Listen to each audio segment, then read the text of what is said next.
มันแล้วอ๋อใส่ระดับนี้ฮูอยู่มันได้น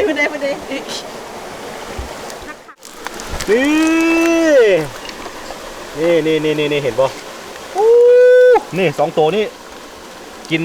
6 คนสบายเลยบังข้าวหลาม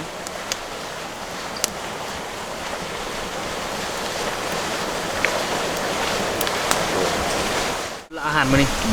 ปลาพันเด้อแกงปลา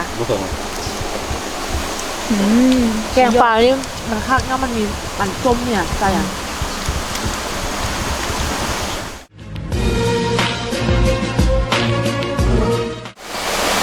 สบายดีทุกคนที่กำลังติดตามมักซ้อมเนาะยินดีต้อนรับเข้าสู่ซองอาคาน้อยตอนนี้เนาะเฮามาผจญภัยในป่ากันเนาะเฮาพานี่ทีมงานมาจากน้องอูหลงซานแล้วก็มาอันนี้นะครับน้องตวยเนาะน้องตวยเนาะเฮามาแต่เวียงเด้ออันนี้มาแต่สมบูรณ์เนาะอันนี้มาแต่เวียงจันทน์เนาะเพิ่นบ่เคยเข้าป่าจักเทื่อคือจริงๆก็เข้าป่าตลอดนั่นแหละแต่ว่าบ่เคยแบบมานอนแบบนี้มานอนป่านะนี่เป็นกันมานอนป่าแบบจริงๆจังๆได้เห็นบ่เต้นเฮาก็กางไว้แล้วเนาะตอนนี้คือเฮามานึ่งข้าวเนาะนี่คือข้าวของเฮาเด้อทุกคนแป๊บนึงนี่ข้าวของเฮาหลังจากที่ข้าวสุกแล้วนะเฮาสิเอา2 คนนี้ไปลองไปปล่อยปลาเบิ่งเนาะได้ป่ะไปปล่อยปลาได้ป่ะสิพาก็ไปหากินเนาะคือใครเนี่ยจับปูจับปลานะจับปูจับปลาตามใส่น้ำแล้วก็สิมาเฮ็ดอาหารกินเนาะเดี๋ยวจะเป็นจังได๋ขอทุกคนติดตามเนาะติดตามทางซองอาคายามี่เด้แล้วก็น้องอูลองซ่านเด้แล้วก็น้องตุ้ยย่อย2 รอบเที่ยวลาวเด้อแล้วตามหน้าจอทั้งหมดเนาะแล้วแบบว่าจะได้เห็นแบบว่าบางสิ่งบางอย่างเขาบ่ได้ไทยซองลุงซองนี่แล้วก็ไปเบิ่งซองนี่ก็ได้นี่ก็ได้เนาะแบบว่าจะได้แบบว่าเรื่องเล่าเนาะเรื่องราวต่างๆมันจะได้ติดต่อกันไปนะตั้งแต่เฮามาว่าเฮ็ดหยังแดแม่นโอเคตอนนี้เฮาพาให้เข้าสุกหน่อยนึงแล้วก็หลังจากนั้นเราสิไปหาปลากันทุกคนโอเคแล้วเจอกันโอเคทุกคนเนาะตอนนี้ก็ได้เวลาไปผจญภัยในป่ากันแล้วเนาะการผจญภัยก็คือไปหาปลานั่นแหละหาปลาหาปูมาเลยทีมงานของเขามาทำกัน6 คนเด้อมานี่เห็นบอกเข้านอนใกล้ๆน้ำตกตาดมา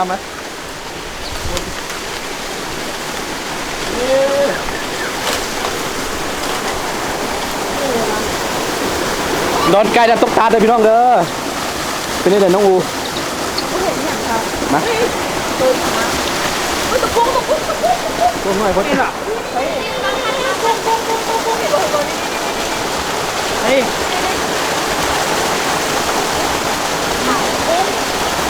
พี่ว่ากุ้ง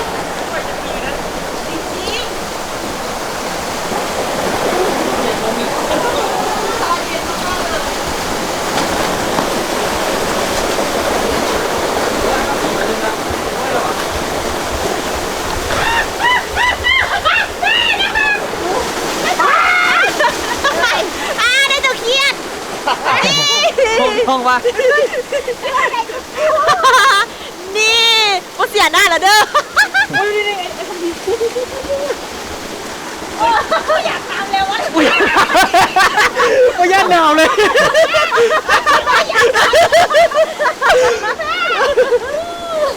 คนนึงจับปูคนนึงจับป๊อปจะคุกก็ย่านหนาวเลยสุดท้ายก็ลงคงน้ำใหม่คงน้ำไอ้คำสีมันมีใครได้หนีบนด้านไม่ใช่นี่นี่ชื่ออะไรหนาวเลยนะเต้ยเมื่อกี้เต้ยไม่สนใจหนาวเลยสนใจหนาวเลยนี่เป็นกันแบบว่ามาผจญภัยที่แบบว่าสนุกบ่ต้องใส่อย่างนี้ไม่เฮ็ดได้เขาหักขามันแล้วอ๋อใส่ระดับนี้ฮูอยู่มันได้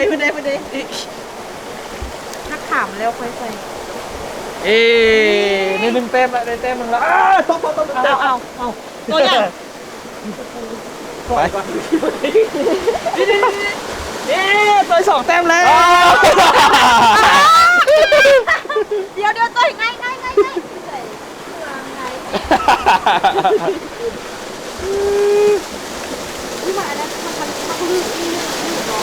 มาทำกัน6 คนเด้อกับตากล้องเนาะทำกัน6 คนมีน้องไผ่แล้วก็น้องทรายเด้อไปขึ้นไปเถอะเดี๋ยวสิพาไป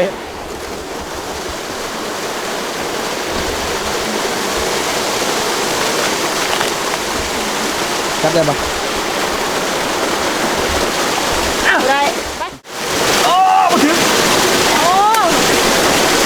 ต้องควันเอาฟังค่ะ อุ้ยเริ่มมวนละ เริ่มมวนละ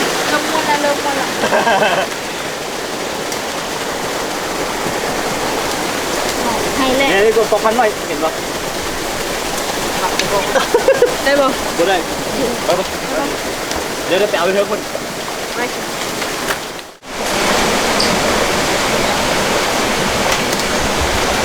เอาคุณลองของไทยเหรอลองคุณลองของไทย เฮ้ยอ่ะ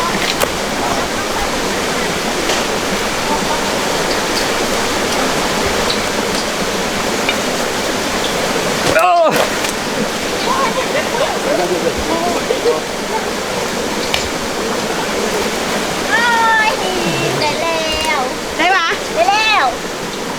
ตัวกูได้ปะตัวกูนี่ปลาพันเห็นปะปลาพัน โอ้อันนี้ลิดดูอ้าวมาดูเดี๋ยว ฮะเอาบันทึกอ่ะ นี่ บันทึกเอา อู้หอยเก็บหอยก่อน แก้พลอย แพ้อีแซงมีไฟมีหัน นี่อันนี้เป็นมุกกินในแซ่บในตะกูใช่ป่ะนี่มุกเด็ด ใช่หอยตัว มูได้ป่ะ เอาเลย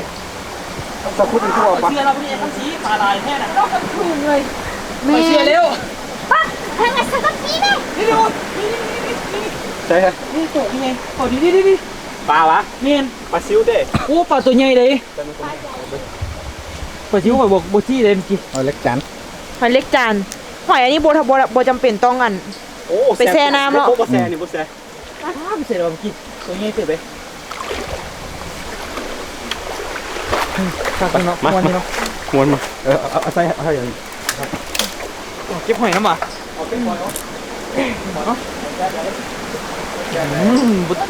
สาวครูตอนออกทำอิดที่สัญญาว่าซีโบเปียกอย่าว่าแต่เริ่ม เลยเห็นปูแล้วก็ สัญญาว่าซีโบเปียกต้องแขนทั้งขาลงเลย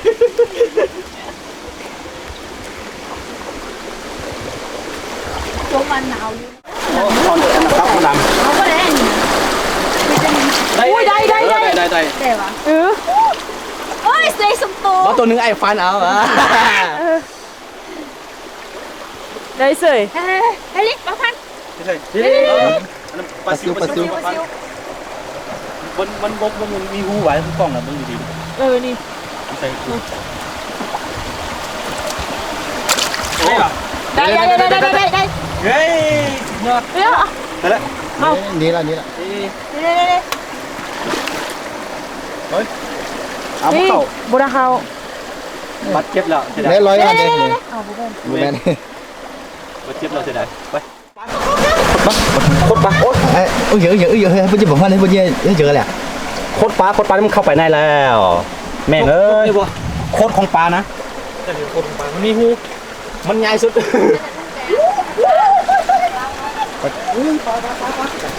ปลาพันตี นี่แม่นะปลาพัน ปลาพัน มา เห็นบอลนี่ อ๋อหายแล้วใช่หาย ข้างนี่อีกอย่างนี้ข้าเจ้าถึงตีนตีจะเบื้องขวา โอ้บุทึก ว่าฟันตีตัวเอง ยาคนเขาลืมเอาหน้าเอาตัวยิงกันมาเนาะ ตัวที่บอกยังไงเนาะตักที่จะได้ส่งแล้วก็ได้ตักมันดู ตั้งใจกันไปก็เขาไปข้าง ได้ปะนี่อู ใช่ ปลาซิว เกี่ยวกับพัน ปลาซิวปลาพันนี่มันสลัดหมด ไปอุ้ยเอาถุงมาดียันเหี่ยดิ ใส่ โอ้หักสู้มากับไออาคาน้อยไม่ต้องกลัวนี่หลวงพ่อนี่โอ้ใส่ ไม่ไหม อ้าวโอ้ย เด้อ นี่โอ้ โอ้ส่งได้กินส่งได้กินนะนี่นะ บุทึก hãy bây giờ cái nào dạ ตายไปตะกยาแม่มันตายไปตะยาแม่มันมาสลบ โอ้ปอพันนี่ใหญ่สุด ใหญ่แท้ป้าตัวเดียว ปลาแซ่บปลาที่แซ่บที่สุดในประมาณน้ำห้วยนะ เออ ตัวนี้เลยปลาพัน ตัวใหญ่เท่า ตัวเดียวอิ่มเลย เนื้อมันก็แข็งแน่นเลย ปลา นี่ โอ้ยมึงดิ เรายิงกันดีเราจะยิงกันดี ไป อีกแล้ว ใส่ไว้ เงินตก เงียนจังเลย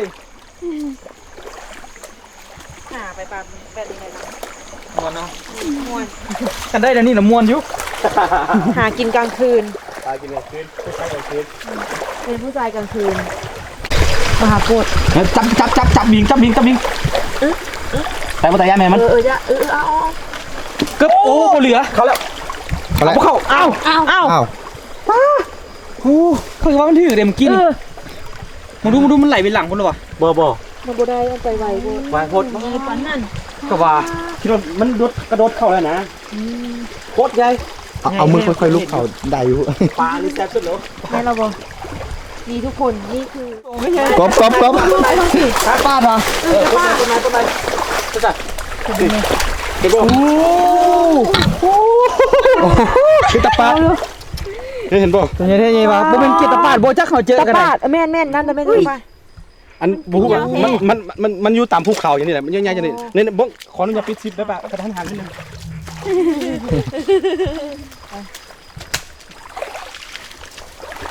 ป้าตีปันนันบ่ตายเนาะ คิดว่าเด้อ ว้า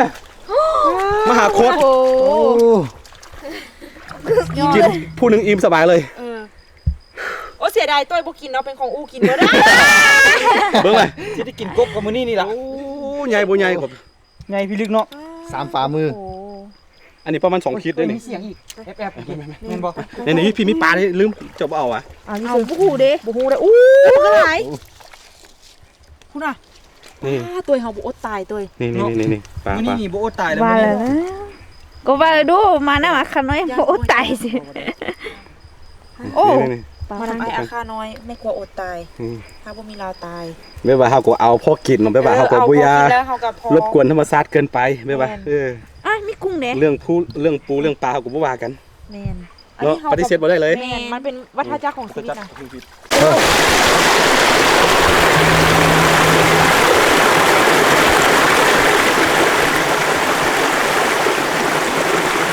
เดินแล้ว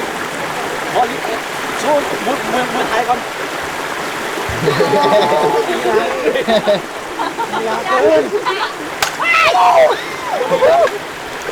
มันไม่ชูลีลาอยู่เลย บ่ได้เนาะ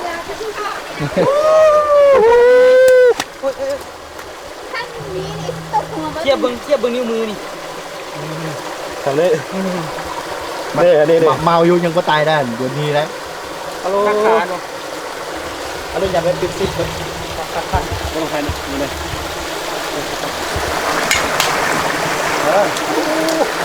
ข้ามที่กินอุ้ย อ่านอ้วนวะนี่ ไปหลายแล้ว บอกมาแล้วพอละโอเคทุกคนตอนนี้ครับก็กลับมาแล้วเขาเซ่เบิ้งผลงานของเราเด้อผลงานของเราเด้อนี่เห็นบ่นี่2ตัวนี่กิน6 คนสบายเลยน่องไส้ของปลาคอหลายสุดอันนี้น่องไส้ของปลาคอเด้อปลาเด้อโอ้เขาพวกนี้เขาซีไปซีปิ้งกันเนาะเขาพูดเนาะปิ้งแล้วก็มีมกแล้วก็มีแกงเด้อมี3 เมนูโอเค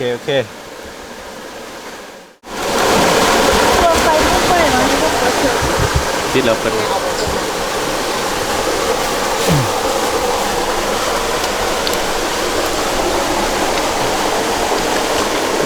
เอาไทยให้ข่อยแนว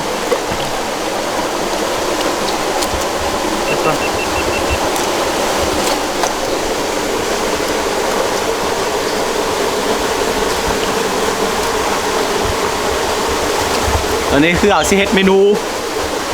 นูแกงปลาแล้วก็มกปลาแล้วก็ ปิ้งเด้อปิ้งเด้อนี่ปลาซิวโอ้ปลาซิว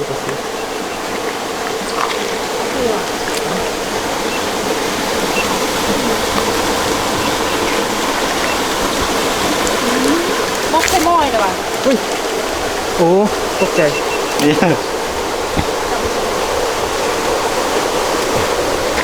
เดี๋ยวที่เด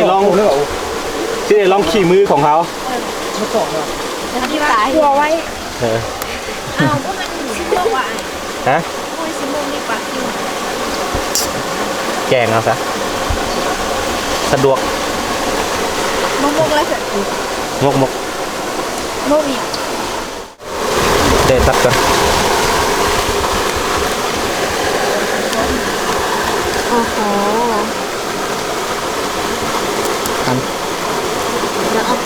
มื้อเช้ากินหนึ่งก่อนมื้อเช้า เอามื้อเช้ากินปิ้งอันนั้น ปิ้งหนู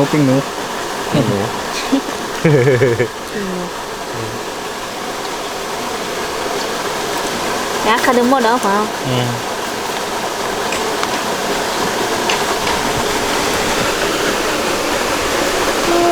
có lẽ là khả năng mua nhẹ ba đã đi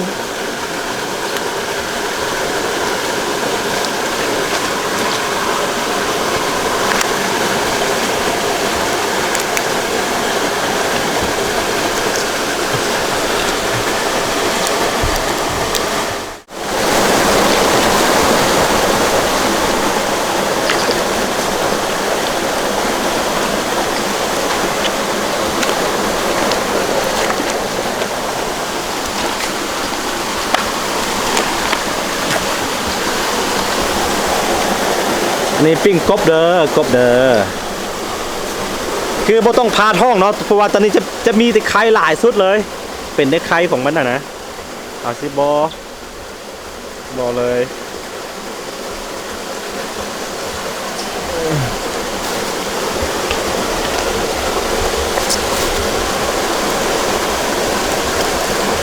ค่ะ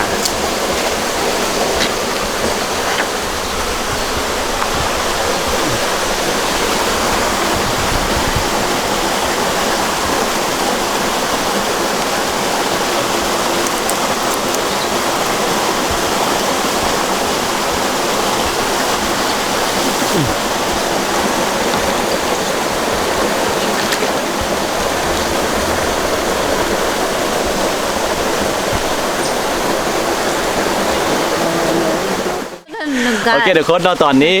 เราเมียก็กำลังแต่งอาหารอยู่นี่คือปลาแกงปลาหม้อของเขาก็ค่อนข้างทันสมัยพอสมควรเนื่องจากว่าซื้อมาแพงขึ้นกันว่ามันสิยายซ้ำนี่ต้องใช้เวลา1 ปีเนาะนี่คือหม้อไม้ไผ่แล้วก็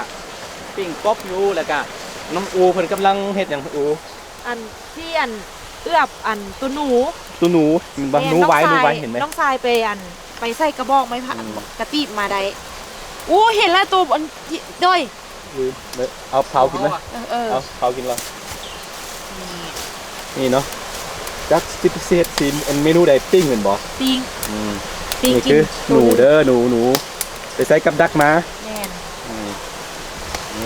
มื้อนี้หลายเมนูอยู่ แน่น ปิ้งหนูแล้วก็ปิ้งกบแล้วก็แกงปลาแล้วก็โอ้หลาย3-4เมนูเด้อนี่บางข้าวหลาม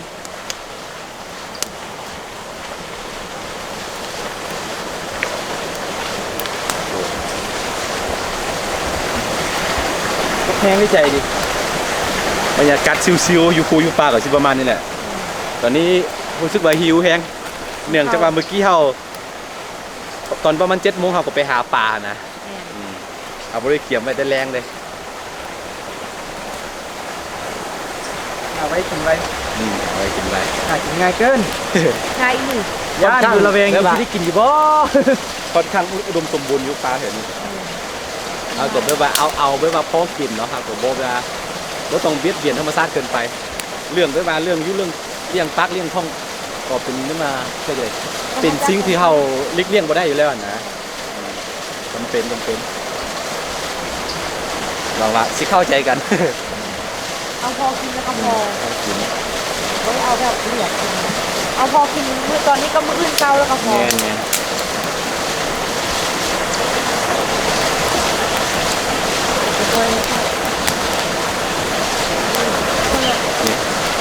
มือถือจะเอาไปเห็นเนี่ยใช้ประโยชน์ มา โอ้กำลังดู กำลังยังมากิน สิกดเลย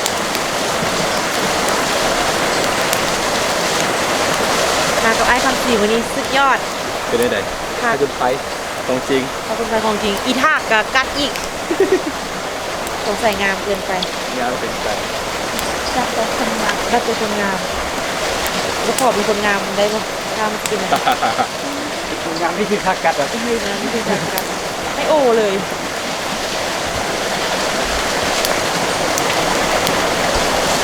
อันนี้ไข่ที่บกพาท่องนี่เนี่ยมันเป็นไข่ ใคร เจ๋งในที่สุดนอนหลังจากที่เฮาใช้เวลาในการปรุงอาหาร นานพอสมควรประมาณ3ชั่วโมงมีอยู่บ่ บ่เนาะ2ชั่วโมงเนาะเนื่องจากว่าเป็นช่วงหน้าฝนเด้หั่นนะเป็นหน้าฝนแล้วก็แบบเวลาดังไฟค่อนข้างยากทุกคนก็เลยว่าบ่ได้กินอันนี้ทุกแล้วนี่รีวิวเมนูก่อนรีวิวเมนูบ่ได้เดี๋ยวนอน ดูได้นั่ง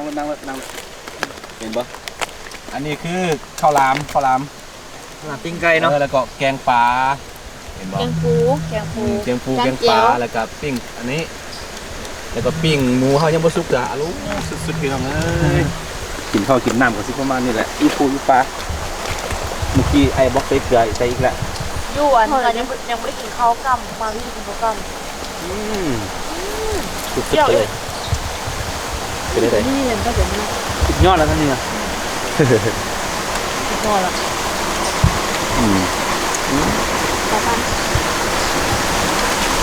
ข้าวกำหวานอ่ะ อูว่าอันนี้ยืนเอาเลย มีหอยแด่ เอาเขายืนเอากันด้วยมีใครเนี่ย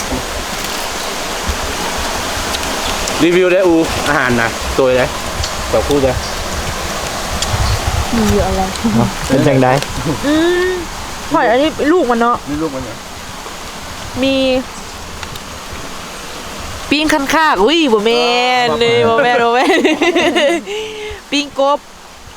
แล้วก็ปลาคอกังแล้วก็แกงปูแกง ลูกมัน อันนี้เป็นข้าวหลามเนาะแต่ว่าข้าวข้าวหลามบอกกำแต่ว่าไม้ข้าวหลามใส่บางไม้ไผ่ไอ้คำสีมอบหมายให้นึ่งข้าวก่อนนึ่งข้าวไม้ตกลงแล้วทุกอย่างไอ้คำสีให้กินหมดนะ เกลือพ่อบอกอู ฮะ นี่เกลือพ่อบอก พอแล้ว ท็อปสุดละอาหารมื้อนี้ ปลาพันเดอร์แกงปลา ผู้ส่ง แกงปลานี่มันคักเนาะมันมีมันส้มเนี่ยใส่อ่ะดับกินข้าว นั่นแหละดับกินเขา ส่วนเนื้อปลาพันนี่ที่สุดเลยปลาข้อกลางมันปลาพันโอเค ผู้ส่งก็เอาบวงตักเอาลงไป ปลาข้อกลางนี่มันสิบนใหญ่อะใหญ่สุดกะ น้องไส้ปะ ปลาข้อใหญ่สุดกับประมาณ2 นิ้วเนาะใหญ่สุดละ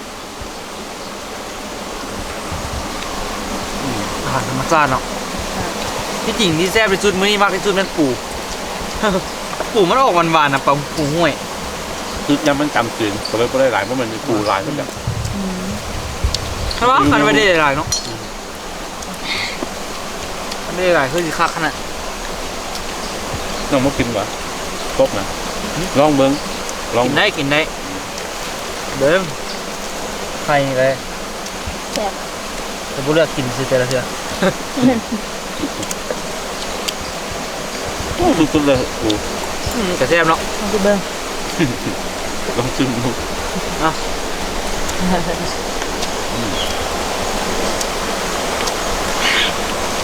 กระดิกกระดิกดี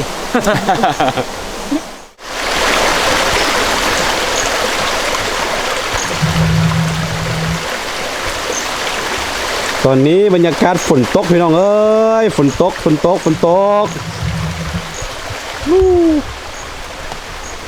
มือเดียวทีไม่ว่าพาสาวคูมานอนปลานี่ฝนจะตกแบบนี้ตลอดนี่เลยเป็นได้นี่บรรยากาศของเขา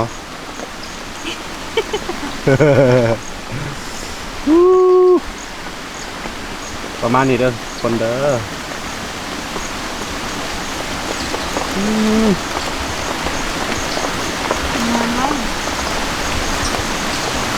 โอ้ฝนตกเลยนะตกแห้งอีก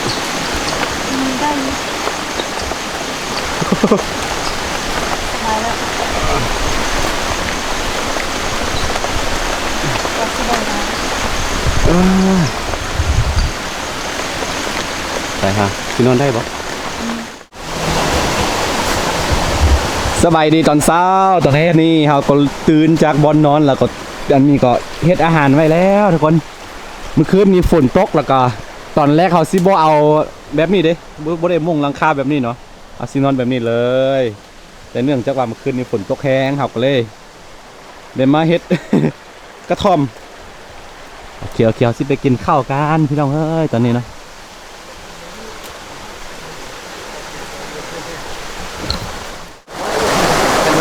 กินได้เดี๋ยว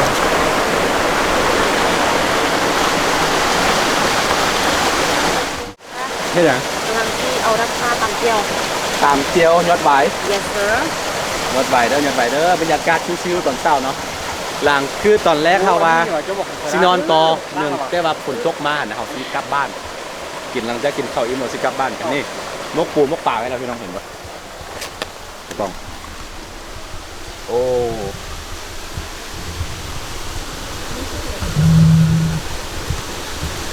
มึงใช่เหรอเนี่ยปะนี่น่ะบอกเลยโอ้ยอันนี้คือหนูเด้อหนูไปใส่กับดักเมื่อคืนนี่สองโถ สุดยอดทีมืออา ข้างหลั มะ งเขามีอันนำตกการ์ดอีกอันนั้นชุดที่บอก เอาสูตรมานี่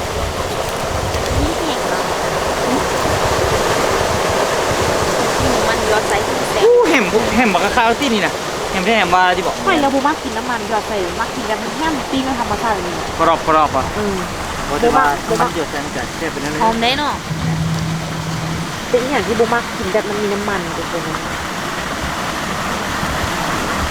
อยู่เหือนี่เมนูขั้วนี่บูมีเลยแม่เฮ็ดให้กินนี่อ้อแกงอ้อ อันนี้คือข้าวหลามเด้อ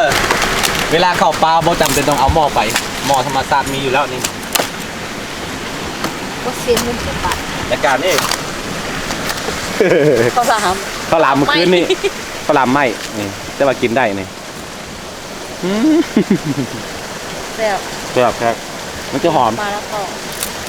ตัวนี้แซ่บนะตัวนี้แซ่บ อันนี้ชิ้นนี้ใส่ชิ้นนี้ใส่ เยอะมาก อันนี้นะชิ้นนี้ใส่ก่อน ใช่ ชิ้นนี้ใส่ก่อน ใช่ ฮัลโหลนั่นนะชิ้นมือไอ้ อันนี้เลย เศร้าอย่าง ผมไม่เอาอ่ะ มันละ ฮะ มันละไอ้น้องเนี่ยอะไรชิคุชิเมา เป็น ชิคุเขาดิ เขาเจ้าตัวนี้ ในข้าวเจ้า อ๋อลุม มัน บุ ก็ ซุ สุ ก กอ่ะ ทั้งบุสุกจะกินทั้งนั้นเลย ทางลุม อันนี้ในคำพูดต้องกินต้องกิน มันก็เดือดสุก เขาเจ้ามักเป็นอันนี่ เปลือก ถูกแล้วอยู่กันยังกินอ่อนนี่อ่อนก็อยู่ ใหญ่ ไหนครับ อีกอันนึง ไม่มีน้ นี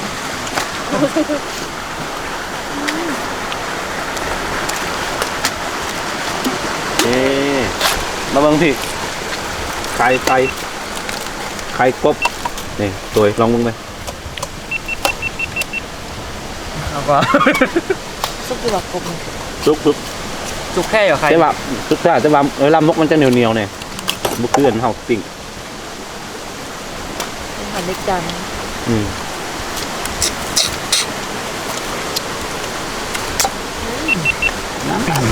นาแซ่บอีหลี เอาลองซิมมั้งหนูพี่สาวกินหนูเด้อทุกคนเด้อ บุลองละ ฮัลโหลปูจีปูจีปลา น่ากินเว้ยมื้อนี้นะโอ้ข้าวของเขามีสีสันแฮงถูกไหมอันนี้จะเป็นสีเหลืองอันนี้จะเป็นสีแดงโอ้โหเข้ากันดีสุด เอาของแท้ของแท้ ทำของเรากับซิประมาณนี้เนาะทุกคน โต เดี๋ยวสิลองกินสิกินเลยบ่ลองแล้ว มา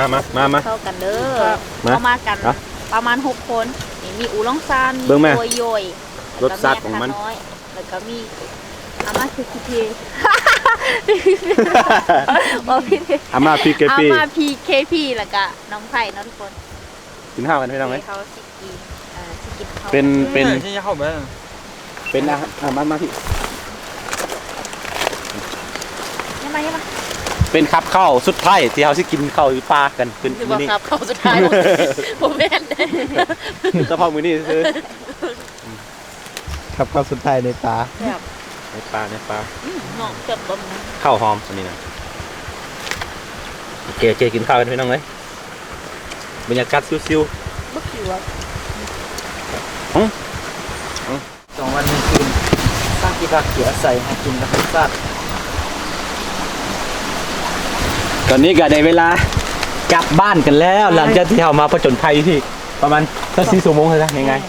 เอามาเมื่อวานนี่ตอนเช้าวันนี้เรากลับบ้าน เมื่อวานกลับมาซ้ำนี่ บอกความรู้สึกได้โอ้มา หักแพง งับออกไปพุ่นกันบ่ กินข้าวอิ่มนอนหลับ นั่งนี่ นอนบ่รับที่บ่ โอ้รับ คุ้มค่าสุดๆมาครั้งนี้นี่ แม่น เสียดายฝนตกหน่อยหนึงเนาะ แม่น แม่นแต่ก็บ่เป็นหยังกด ส โต๊ะ ร้าง มัน ค กั อน ทรงจำ สร้างความทรงจำทานอันเดียวปิ้งอ้นมัดมือบ่แม่นปิ้งหนู ปิ้งหนูมัดมือบ่สุกจักพากันเฝ้าอยู่หิวข้าวอยู่ ก็มีท่าดูทุกคนนี่มูสคืออันคืนนี้ก็ เมื่อคืนนี่ตัวกลืนเข้าไปตัวหนึงเลย ยังบ่ได้กินกินอยู่ยอมอยู่พยายามส่องเลยบ่เห็นมันขดอยู่ บ่แม่นทักแท้วะ บ่แม่ บ่ทากปะ ทากนี่แหละเนาะ ไปทางเดินวันนี้ก็ทางนี้ว่ะ ในเส้นทางเส้นทาง ลงนี่ว่ะ อืม ไปต่อยลง อันนี้ ทางเก่าเนาะ อันนี้เป็นบ้านอันนั้นเด้เห็นแคมป์เขานอนอยู่ปีกายนี่ตอนไอ้มานะเห็นเขาเห็ดฟ้องๆอยู่ทีนี้มันบ่มีคนมาเลยก็ ยังบ่ได้เหมาะ โอเคทุกคนเอาสิกลับบ้านกันแล้วเนาะอย่าลืมติดตามเรื่องราวกันแบบว่ามาผจญภัยในป่ากันเนาะทางซองอาคายามิทางซองอามาพีเคพีทางซองน้องอูหลองซานแล้วก็น้องตุยย่อย2ล้อเที่ยวลาวเด้เนาะมันจะมีหลากหลายเนาะสีสันเลยทุกคนโอเคเจอกันในคลิปหน้าทุกคนสบายดี